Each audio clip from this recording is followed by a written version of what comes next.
CX 인사이트를 나누는 블룸 AI 고객 경험 연구소입니다. 오늘은 고객 상담할 때 이 전달력을 어떻게 높일 수 있을지 그 기술에 대해 좀 깊이 파헤쳐 보려고 해요. 단순 문의 응대, 이걸 넘어서 고객한테 좀 긍정적인 경험을 주고 또 동시에 이거 되게 중요한 피드백이구나, 이걸 얻는 소통법이잖아요. 짧은 시간 안에 고객 마음을 확 사로잡는 방법, 네, 지금부터 같이 알아보겠습니다. 오늘 저희가 가지고 있는 자료들 보니까 정말 실질적인 통찰이 많을 것 같아요. 기대됩니다. 네, 맞아요. 고객과의 소통이라는 게 사실 단순 문제 해결 이걸 넘어서는 거죠. 전체적인 고객 경험, 그러니까 CX를 설계하는 과정에서 정말 핵심이거든요. 아, CX 설계의 핵심이다. 네. 고객이 뭐 어떤 채널로 연락하시든 또 어떤 방식으로 소통하든 그 경험 하나하나가 다 브랜드 인상을 만드는 거죠. 그렇군요. 그럼 가장 기본부터 짚어봐야 할 텐데요. 상담사의 기본 자세, 흔히 경청 이야기 많이 하잖아요. 근데 그냥 듣는 거 말고 이게 어떤 특별한 의미가 있을까요? 아, 경청 중요하죠. 일단 고객 말을 끊지 않고 주의 깊게 듣는 건 기본 중에 기본이고요. 혹시라도 좀 놓친 부분이 있다, 그러면 고객님 제가 정확히 이해했는지 다시 한 번만 말씀해 주시겠어요? 이렇게 요청하는 거예요. 이게 되게 적극적인 태도거든요. 아, 그냥 확인하는 게 아니라 내가 당신 문제에 집중하고 있다, 이런 신호군요. 그렇죠. 바로 그겁니다. 강력한 신호가 되죠. 그리고 이렇게 얻은 정확한 정보가 결국 내부 피드백으로 잘 이어져야 실질적인 개선이 또 가능해지는 거고요. 네네. 경청으로 문제를 파악했어요. 그럼 그 다음은 역시 공감이겠네요. 근데 그냥 힘드셨겠어요, 이 말 한마디로 충분할까요? 좋은 시작인데요. 공감은 사실 고객의 감정을 제대로 좀 인정하고 이해하는 데서 시작하는 거잖아요. 그러니까 이런 상황 때문에 정말 많이 속상하셨겠네요. 처럼 좀 더 구체적인 상황을 딱 짚어서 공감해주면 훨씬 진정성 있게 다가갈 수 있죠. 아, 구체적으로? 네.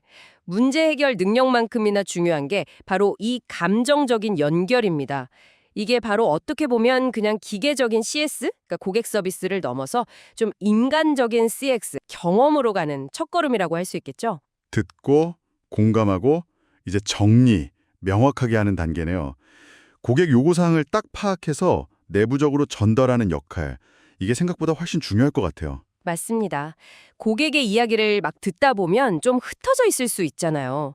이걸 명확하게 요약하고 또 해결 가능한 부분이랑 이건 좀 어렵겠다는 부분을 구분해서 설명하는 능력, 이게 중요해요. 이 정리 과정 자체가 고객에게는 내 문제가 제대로 접수됐고 처리되고 있구나 하는 힘내감을 주거든요. 그렇죠. 신뢰가. 네. 그리고 또 잘 정리된 고객의 소리는 회사 입장에서는 정말 무엇과도 바꿀 수 없는 개선의 씨앗이 되는 거고요. 네. 기본적인 자세를 알았으니 이제 실전인데요. 고객 유형이 정말 다양하잖아요. 유형별 대처법이 필요할 텐데 가장 먼저 좀 까다로울 수 있는 분들, 화를 내는 고객은 어떻게 응대해야 할까요? 그렇죠. 일단 고객의 감정을 먼저 받아주는 게 중요해요. 네, 고객님 많이 화가 나셨군요. 어떤 점이 가장 불편하셨는지 좀 더 자세히 말씀해 주시겠어요? 이렇게요. 일단 고객 감정을 인정하고 그 분노를 좀 표현할 시간을 드리는 거죠. 여기서 핵심은 우리가 막 방어적으로 나가는 게 아니라 문제 해결에 집중하고 있다, 이 인상을 주는 거예요. 아, 방어적인 태도 금지. 네, 가능한 해결책을 빨리 제시하고 만약 당장 어렵다, 그러면 저희가 노력하고 있다는 모습을 보이는 것만으로도 상황 진정에 도움이 많이 됩니다. 그렇군요. 그럼 막무가내로 요구하는 고객도 쉽지 않은데요. 규정상 안 되는 걸 계속 요구하시면 어떡하죠? 그럴 땐 정말 단호하면서도 정중한 태도가 필요합니다. 고객님, 죄송하지만 요청하신 사항은 저희 규정상 좀 어렵습니다. 하지만 혹시 다른 방식으로 제가 도움드릴 부분이 있을지 한번 확인해 보겠습니다. 이런 식으로요. 일단 노력하는 모습을 보여드린 다음에 안 되는 이유를 명확하게 설명하는 게 좋아요. 전문성은 유지하되 절대 감정적으로 같이 대응하면 안 되고요. 전문성 유지. 네. 때로는 굉장히 날카롭게 지적하는 고객도 계시잖아요. 이분들 의견 어떻게 받아들여야 할까요? 네, 그 지적을 비난이 아니라 조언으로 받아들이는 자세가 중요하다고 생각해요. 고객님 소중한 의견 정말 감사합니다. 말씀해주신 부분 저희가 꼭 참고해서 개선 방안 검토하겠습니다. 이렇게 좀 수용적인 태도를 보이면요, 오히려 더 긍정적인 관계로 발전할 수도 있어요. 오, 오히려 기회가 될 수도 있군요. 그럼 반대로 말이 많은 고객은요? 이야기가 길어지면 핵심을 놓치기 쉬운데 어떻게 대화 초점을 유지할 수 있을까요? 이것도 참 어렵죠. 일단 열린 마음으로 잘 들어드리되 중간중간 고객님 그래서 지금 가장 중요하게 생각하시는 부분은 이게 맞으실까요? 이렇게 핵심을 좀 확인하면서 대화를 이끌어야 해요. 네네. 확인하면서. 네. 그리고 때로는 좀 단답형으로 네, 아니요로 답할 수 있는 폐쇄형 질문 있죠. 이걸 활용해서 상담 시간을 좀 효율적으로 관리하는 것도 방법입니다. 그렇군요. 이런 다양한 상황에서 공통적으로 쓸 수 있는 소통 스킬도 중요할 텐데요. 어떤 점들을 좀 강조하고 싶으신가요? 첫째는요, 무조건 쉬운 단어 사용입니다. 정말 중요해요. 예를 들어, 선납, 이런 말 대신 미리 납부, 미환급금 대신 돌려받으실 금액처럼요. 고객이 바로 딱 알아들을 수 있는 용어를 써야죠. 내부 용어, 전문 용어 금지? 그렇죠. 둘째는 명확하게 말하기인데요. 적절한 속도, 또 목소리 톤, 그리고 문장 사이사이 자연스럽게 쉬어주는 거. 이게 내용을 명확하게 전달하는 데 정말 큰 도움이 됩니다.